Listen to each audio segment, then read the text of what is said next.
नमस्कार, prime time exclusive Mumbai special में आप सभी का स्वागत है। मैं हूं आपके साथ Romita Tiwari. Antilia a secret game, और आज इस बुलेटिन में होगा इस सीक्रेट गेम के हर पहलू का पर्दाफाश।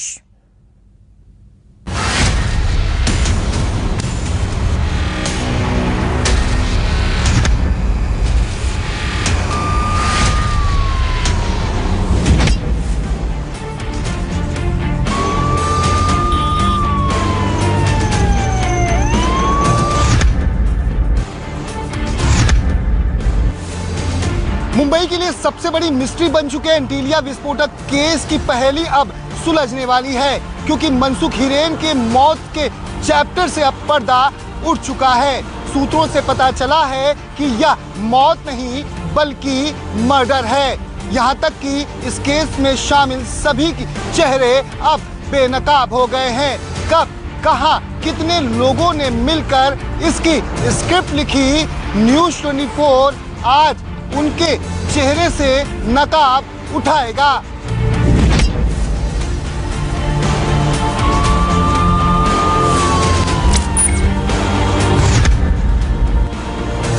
मनसुख हिरेन मौत मामले में जांच में जुटी एटीएस के हाथ उस साजिश के मास्टरमाइंड के गिरफ्तार तक पहुंच चुके हैं। अब जल्द ही यह मास्टरमाइंड लोगों के सामने आ सकता है, क्योंकि जांच एजेंसियों को जो सबूत मिले हैं वो उस शख्स की तरफ इशारा कर रहे हैं जिसके इर्द गिर्द शक की सुई घूम रही थी।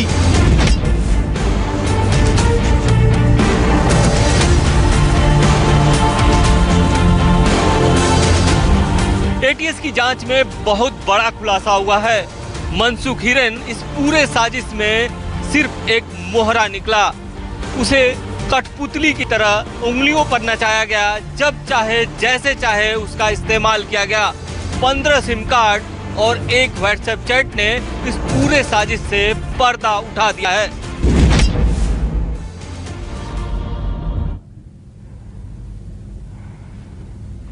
एंटीलिया ए सीक्रेट गेम, इसका पहला चैप्टर है मोहरा।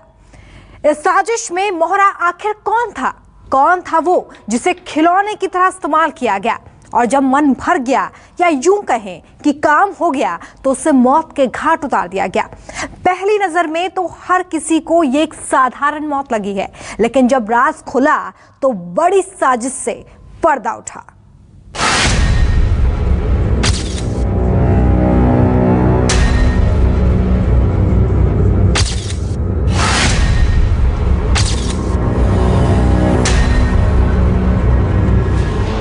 एंटीलिया अ सीक्रेट गेम्स का राज अब खुलने वाला है। मुंबई की सबसे बड़ी मिस्ट्री से पर्दा उठने ही वाला है। मनसुख से लेकर फाजे तक साजिश में हर किरदार की भूमिका डिकोड होने वाली है। मनसुख हिरेन को क्यों मारा गया? क्या मनसुख हिरेन सिर्फ एक मोहरा था? मनसुख किसके इशारे पर काम कर रहा था? मनसुख की मौत का एंटीलिया कनेक्शन क्या है? अब इन सब सवालों का जवाब मिल गया है। एंटीलिया के मिस्ट्री के मोहरे और मास्टरमाइंड दोनों से पर्दा उठ गया है। मनसुख की मौत से जुड़ा वो राज बेपर्दा हो चुका है, जिससे मनसुख की मौत नहीं बल्कि मर्डर वाली थ्योरी पर मुहर लगा दी है, वो भी पूरी प्लानिंग और होमवर्क के साथ।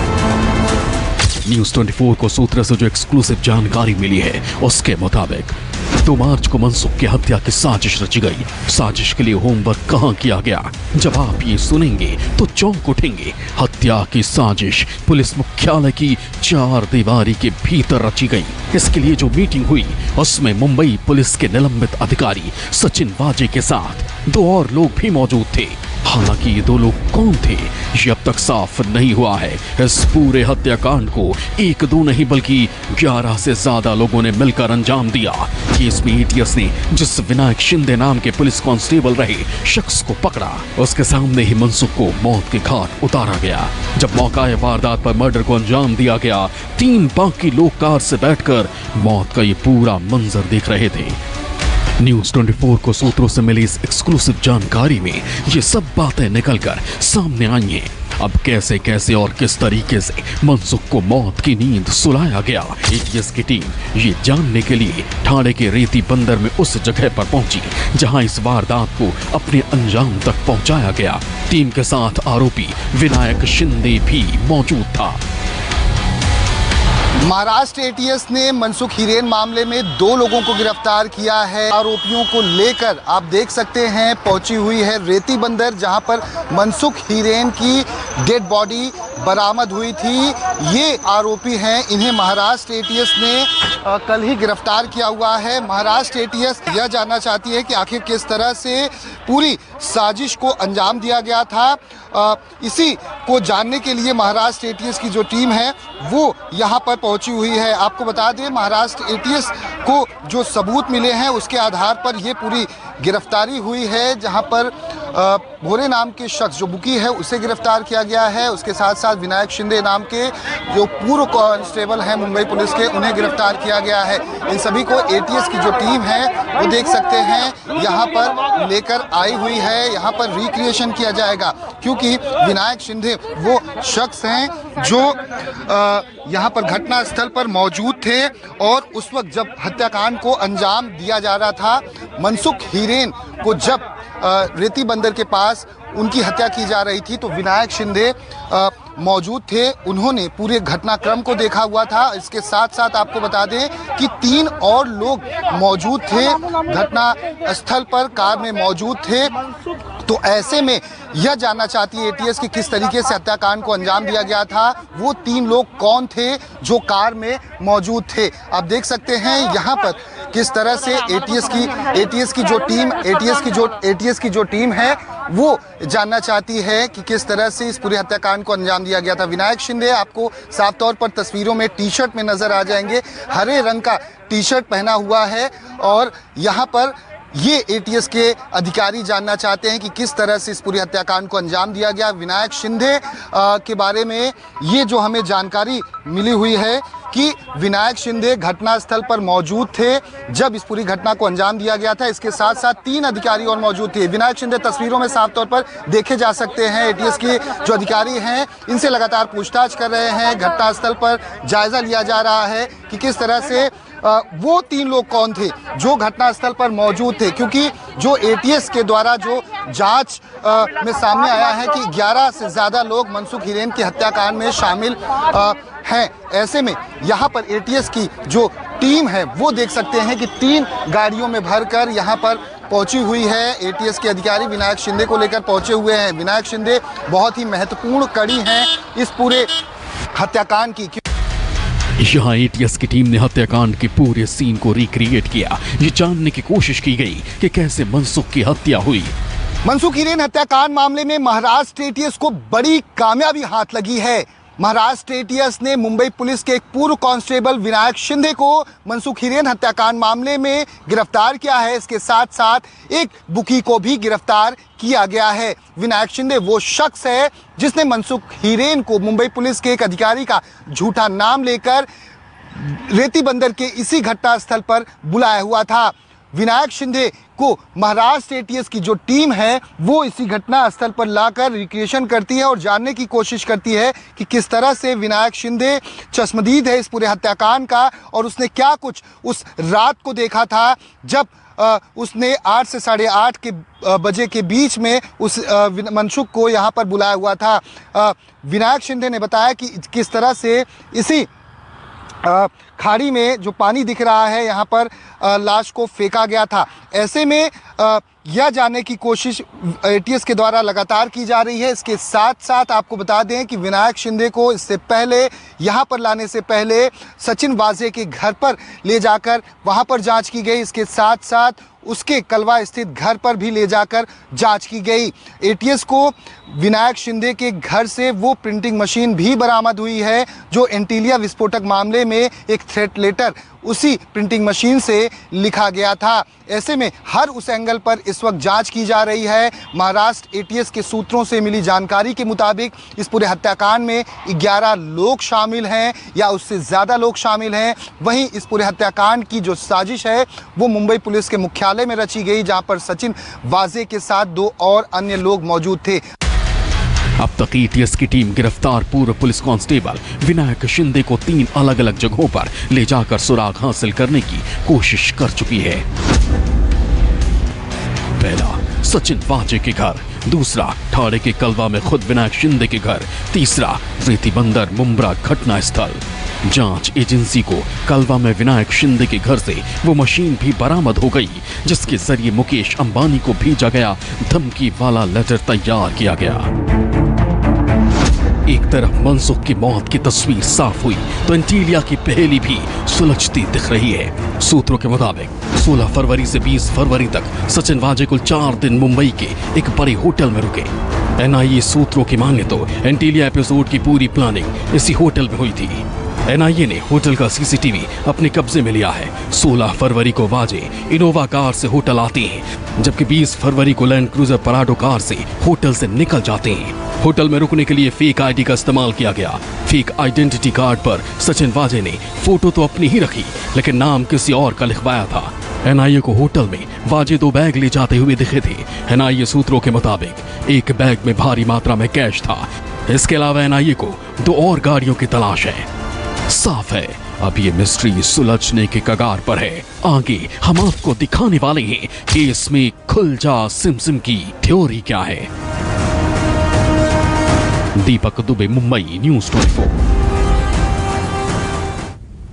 खुल जा सिम असल में इस सीक्रेट गेम का अगला चैप्टर है सिम। जी हाँ, इस साजिश में कुछ सिम कार्ड सामने आए हैं जिन्हें जांच एजेंसियों को कई सुराग दिए हैं। सिम कार्ड्स में साजिश का पूरा डेटा कैद है। ये सिम कार्ड किससे बरामद हुए, किसके नाम पर लिए गए और कैसे कैसे इनका इस्तेमाल हुआ, देखिए ये एक्सक्लूसिव स्टोरी।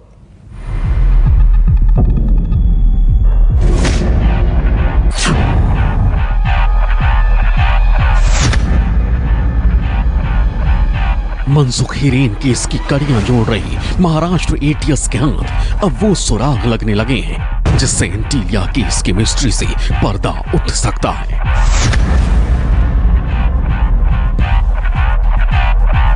एनआईए और एटीएस की टीम के हाथ मास्टरमाइंड के गिरेबान तक पहुंचने वाले हैं। एक एक कर पता लगने लगा है कि पूरी साजिश कैसी रची गई, कहां रची गई, कौन कौन साजिश में शामिल था।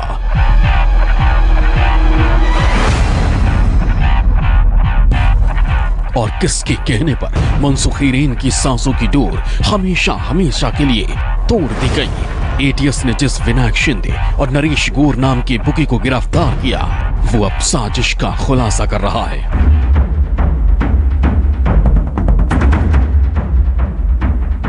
सूत्रों के मुताबिक इस केस में एटीएस के हाथ जो सबूत लगे हैं उसमें सिम कार्ड और व्हाट्सएप कॉल से बहुत बड़ा खुलासा हो रहा है। महाराष्ट्र एटीएस ने टेक्निकल सपोर्ट लेते हुए ठाणे और घोरबंदर इलाके के डंप डेटा को निकाला। इस दौरान एटीएस की टीम ने करीब 1000 नंबर्स को खंगाला, हालांकि इसमें कामयाबी हाथ नहीं लगी। इसके बाद एटीएस की टीम ने मनसुख हीरेन के आए सभी व्हाट्सएप कॉल की जांच की।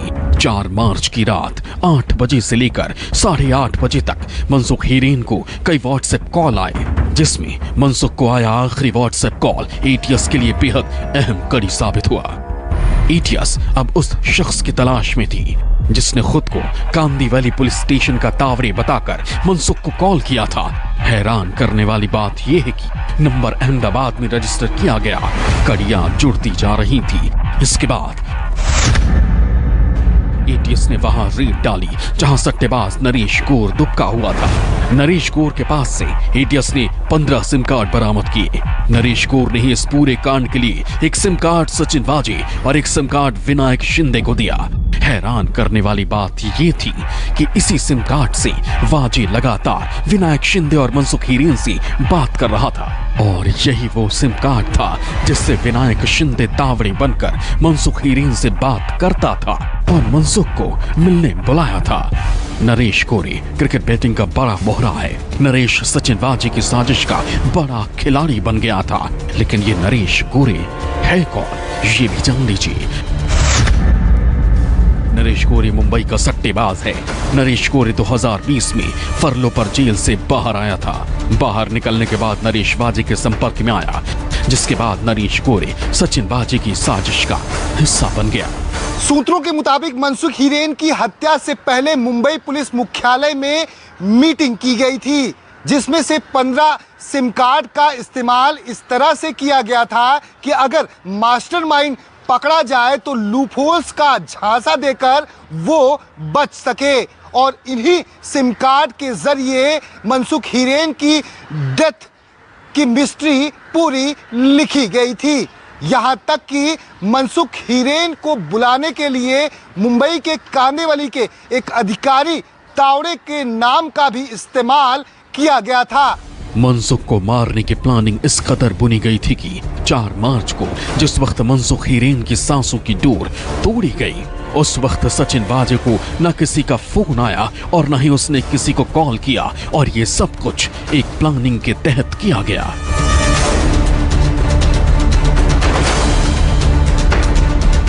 सूत्रों की माने तो सचिन वाजे ही वो शख्स था जो मनसुख को सच्चाई बताने से बरगला रहा था। 27 फरवरी को मनसुख हीरेन और उनके भाई विनोद हीरेन के बीच आपस में फोन पर बातचीत हुई थी, जिसका ऑडियो क्लिप महाराष्ट्र एटीएस के पास मौजूद है। मनसुख हीरेन से उनके भाई विनोद ने यह पूछा कि आखिर एफआईआर में सचिन वाजे का नाम क्यों नहीं दर्ज करवाया। इस पर मनसुख ने कहा कि सचिन ने मना किया है और यही वजह है कि उन्होंने एफआईआर में नाम दर्ज नहीं करवाया। यहाँ तक कि मनसुख की तरफ से यह कहा गया कि सचिन ने कहा है कि वो पूरे मामले को संभाल लेंगे। ऐसे में मनसुख का भाई विनोद मनसुख पर ही नाराज हो जाता है और यह कहता है कि आने वाले समय में एटीएस तुम्हें परेशान भी कर सकती है और पूछताछ भी कर सकती है। ऐसे में यह कहा जाता है मनसुख की तरफ से कि सचिन वाजे हैं और उनके पास तमाम वो डॉक्यूमेंट्स मौजूद हैं, वो सब कुछ संभाल लेंगे। मनसुख हीरेन और उसके भाई विनोद की 27 फरवरी की बातचीत इस बात का सबसे बड़ा सबूत है कि सचिन वाजे ने कैसे मनसुख हीरेन की जुबान पर कब्जा कर लिया था। नींद हो गई क्या? क्या हुआ? अब नहीं जाना पड़ेगा, सारा स्टेटमेंट हो गया। स्टेटमेंट में क्या लिखवाया? वो गाड़ी सचिन वाजे भी चलाते थे, बताया ना स्टेटमेंट में। ऐसा नहीं लिखवाया। क्यों नहीं लिखवाया? सचिन वाजे ने कहा था कि वो गाड़ी चलाते थे, ये बात मत बताना। इस वजह से वो बात मैंने स्टेटमेंट में कही नहीं, तो उन्हें गलत लिखवाया है। इस पर कोई गड़बड़ी तो नहीं होगी ना? कुछ होगा नहीं, साहब के पास ही मामला है। एटीएस वाले भी जानकारी निकालेंगे, साहब के पास सब पेपर है, साहब ही मैंने, अब कुछ नहीं होगा। विनायक शिंदे और नरेश गोरे पुलिस की गिरफ्त में हैं। साजिश का हिस्सा रहे ये दोनों चेहरे अब सच्चाई उगल रहे हैं। मनसुख केस से पर्दा उठने के बाद अब एंटीलिया के ब्लाइंड केस पर बहुत जल्द बहुत बड़ा खुलासा होने वाला है। दीपक दुबे, न्यूज़ 24, मुंबई। YouTube पर न्यूज़ 24 का परिवार अब 1 करोड़ का हो गया है। इस प्यार और भरोसे के लिए आपका तहे दिल से शुक्रिया। चाहे टीवी हो या सोशल मीडिया, हमारा वादा है हम यूं ही निष्पक्ष होकर पत्रकारिता का धर्म निभाते रहेंगे। यूं ही दिन रात आपके लिए सच्ची खबरें लाते रहेंगे। हम निष्पक्षता बनाए रखेंगे। बस आप अपना भरोसा बनाए रखिए और अपना साथ बनाए रखिए। एक बार फिर 1 करोड़ सब्सक्राइबर के लिए धन्यवाद। न्यूज़ 24, निष्पक्ष खबरें।